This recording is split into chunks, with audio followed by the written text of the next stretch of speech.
এটা কি নেলস করেছো প্রিয়া? কেন, ঠিকই তো করেছি।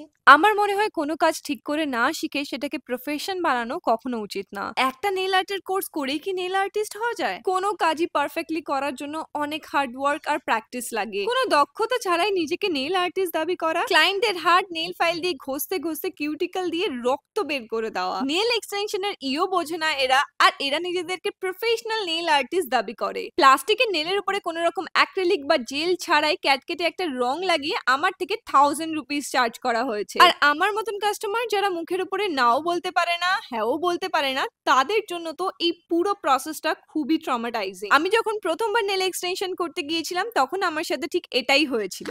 তুমি এটা কি নেলস করেছো প্রিয়া? কেন, ঠিকই তো করেছি। আরে না না, আমার খুব সুন্দর লেগেছে নেলসটা, এত প্রিটি লাগছে। আর থ্যাংক ইউ সো মাচ তোমার। থ্যাংক ইউ, আমি তো ভয়ই পেয়ে গেছিলাম তুমি এমন ভাবে বললে। প্রিয়ার হাতের কাজ আমার খুব সুন্দর লাগে। ও সবকিছু গুছিয়ে পরিষ্কার পরিচ্ছন্ন ভাবে আর একদম সূক্ষ্মভাবে কাজটা করে। আর এখন চলছে প্রিয়ার কাছে পুজোর অফার, 15ই সেপ্টেম্বর থেকে 30শে সেপ্টেম্বর। নেল এক্সটেনশনের এনি ডিজাইন মাত্র 699 টাকায়। এত কম প্রাইসে এত সুন্দর নেলস তোমরাও যদি করতে চাও, স্ক্রিনে দেওয়া নাম্বারে ওর সঙ্গে কন্ট্যাক্ট করতে পারো।